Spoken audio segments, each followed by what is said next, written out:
Jaitley Telugu film review by allrounder star Ballem Venumadhav. Cinema నిడివి 2 గంటల 12 నిమిషాలు. యాక్షన్ కామెడీ, యూఏ 13+ సర్టిఫికేట్ వచ్చిన సినిమా మేడే రోజు 2026 సంవత్సరంలో రిలీజ్ అయింది. Swing Fisher 6EB1CH follows a passenger flight carrying fugitive billionaire Prajapati that spirals into chaos when mercenaries and covert agents collide mid-air.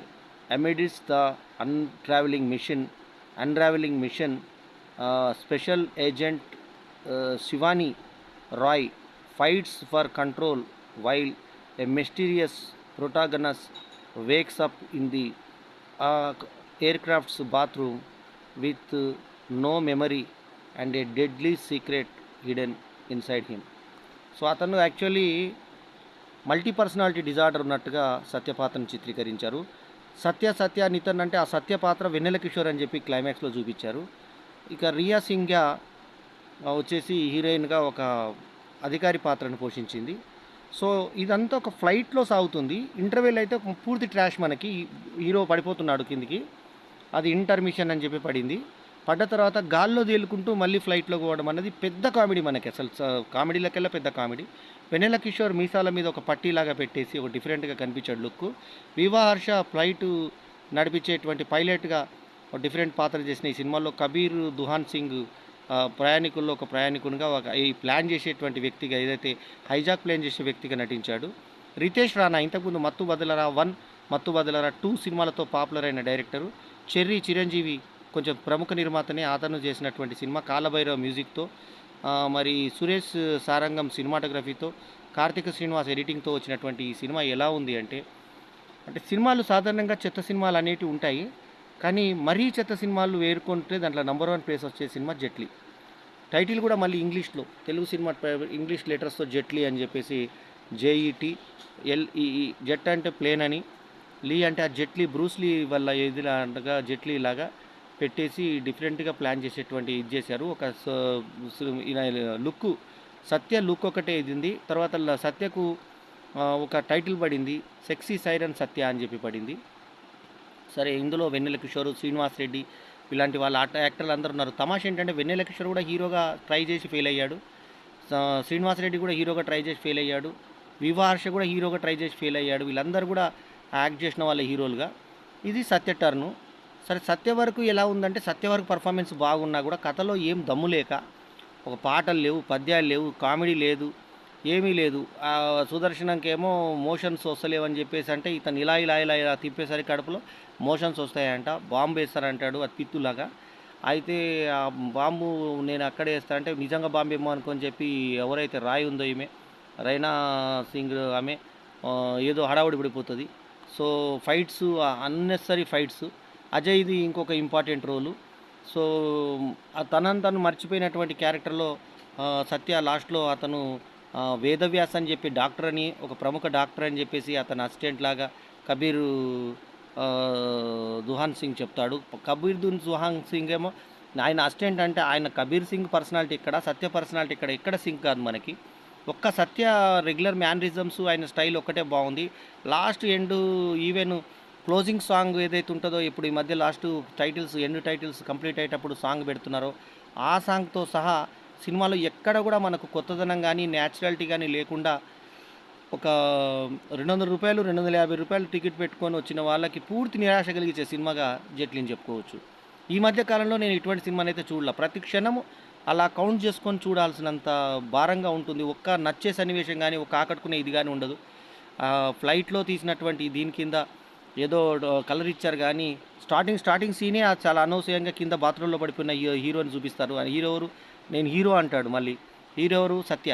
అసలు ముందు సత్యని హీరోగా డైజెస్ట్ చేసుకోవడమే కష్టం అనుకుంటే, సరే అతను పర్ఫార్మెన్స్తో లాక్కొచ్చాడు అనుకుంటే, శ్రీనివాస్ రెడ్డి ఫాదర్ ఉంటాడు, అందరూ ప్రేయర్ చేసుకుంటూ ఏమైపోతుందో మన బ్రతుకు మనం కాపాడాలి దేవుడా అంటూ ఒక్కొక్క దేవుడిని ప్రార్థించుకునేటువంటిది కాలభైరవ దాంట్లో ఒకటి గమ్మత్తుగా ఒక చిన్న సాంగ్ లాంటిది, మినీ సాంగ్ లాంటిది రూపకల్పన చేశారు. సరే, ఫ్లైట్ మీద ఉన్నటువంటి సన్నివేశాలన్నీ రితీష్ రాణా బాగానే తీసుకున్నా కూడా కథలో దమ్ము లేక రియా సింగ్ పర్ఫార్మెన్స్ ఒక్కటి పర్వాలేదు అనిపిస్తుంది. వెన్నెల కిషోరు మాటి మాటికి నీకు కళ్ళు లేవా అంటాడు. బ్లైండ్ ఎందుకు అంటాడో ఇతను అర్థమే కాదు. ఇలా ఇలా అని కాసేపు వాన వాన వాన టైప్‌లో కాకుండా నువ్వేదో అప్పుడప్పుడు ఇదంటావు అంటూ కొన్ని సినిమాల ప్యారడీలు తీసుకునేటువంటి ప్రయత్నం చేశారు. తర్వాత ఎప్పుడు పజిల్స్ నింపుకునే పాత్రలో వెన్నెల కిషోర్ ఉండి ఎన్నో సినిమాల పేర్లు రాసుకుంటా ఉంటాడు. సో సెకండ్ పార్ట్ 'మత్తుబదలరా 2' అంటూ వాళ్ళ సినిమాను కూడా రాసుకుంటాడు. అట్లాగే ఇంకా కొన్ని రీసెంట్‌గా వచ్చిన సినిమాల పేర్లతో సహా అవన్నీ గళ్ళు నింపుకున్నట్టుగా నింపుతా ఉంటాడు. అదే అతను చేసే పని. ఇక ఇంకొక పైలట్, కో పైలట్ వచ్చేసి వివార్ష పక్క కో పైలట్ వచ్చేసి పిచ్చి పిచ్చి భాషలో చెప్తాడు. ఎవరు అట్లా క్రమశిక్షణ తప్పి అలా వు వు వు అని అంటూ చెప్పరు. తర్వాత 'హృదయ పర్వం' అని చెప్పి మలయాళం పేరుంటే తమిళ్ సినిమా అని అంటారు. తమిళ్ సినిమా కాదు 'హృదయ పర్వం' మలయాళ సినిమా. మోహన్ లాల్ చేసిన సినిమా. నేను చూశాను ఆ సినిమాని. సో అంటే అది తమిళా మలయాళమా కూడా తెలియకుండా రాసుకున్నటువంటి కథగా మనకు అర్థమవుతుంది 'జెట్లీ' సినిమా. సో ఓవరాల్‌గా ఏంటంటే ఈ సినిమా ఎలా ఉంది అంటే నాణ్యత పరంగా పర్వాలేదు అనిపించినా కూడా కథాపరంగా ఏమీ లేక మళ్ళీ సెకండ్ హాఫ్‌లో స్టార్టింగ్‌లోనే కింద పడిపోయేటువంటి ప్రమాదం ఉండి కిందకు గాల్లో కొట్టుకుంటున్న ఇతను ఏదో ఒకటి యాక్టివేట్ అయిందంట. దాన్ని బట్టి ఇంకా 5% బ్యాటరీ ఉండంగానే మళ్ళీ ఒక పక్షిలాగా తేలుకుంటా ఇతను వచ్చేది. దాని ఏంది బ్యాటరీ మరి కనిపెడితే అందరూ ఆ బ్యాటరీతోటే గాల్లోనే ప్రయాణం చేస్తారు కదా! పరిగెత్తుతున్నటువంటి ప్లేన్‌లో జెట్‌లోకి వెళ్ళిపోతాడంట మనిషి. అంత ట్రాష్‌గా తీశారు సినిమా. తర్వాత ఫైట్స్ బాంబు కొంతసేపు ఇటు డబుల్ ఏజెంట్ అంటాడు. సీక్రెట్ ఏజెంట్ అంటాడు. ఆ తర్వాత లేడీ ఎవరు, దుహాన్ సింగ్ ఎవరు, తర్వాత వెన్నెల కిషోర్ ఎందుకొచ్చాడు, ఇదంతా లాస్ట్‌కు ఇంట్రాగేషన్ పేరు మీద కూర్చోబెట్టి మాట్లాడము అన్నీ కూడా ట్రాష్‌గా ఒక్క సీన్ కూడా క్లారిటీగా లేకుండా సినిమాలో సాధారణంగా ఒక ఫ్లాప్ సినిమాలో కూడా ఒక మంచి పాట ఉంటుంది. లేకుంటే ఇంకేదో ఉంటుంది, ఇంకేదో ఉంటుంది.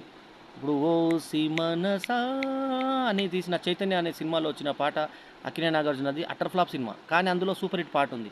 అట్లాంటి కొన్ని ఏదో కొన్ని బాగుంటాయి. కొన్నిట్లో కొన్ని బాగుంటాయి. ఇందులో ఒక పాట బాగలేదు, మాట బాగలేదు, డైలాగ్ బాగలేదు, సందర్భం బాగలేదు. ఏది బాగలేకుండా తీసిన సినిమా 'జెట్లీ'. ఈ సినిమాకు నేనిస్తున్న రేటింగ్ ఈ మధ్య కాలంలో ఏ సినిమాకి ఇయ్యని రేటింగ్ ఈ సినిమాకి ఇస్తున్నాను. 1/5 ఈజ్ మై రివ్యూ రేటింగ్.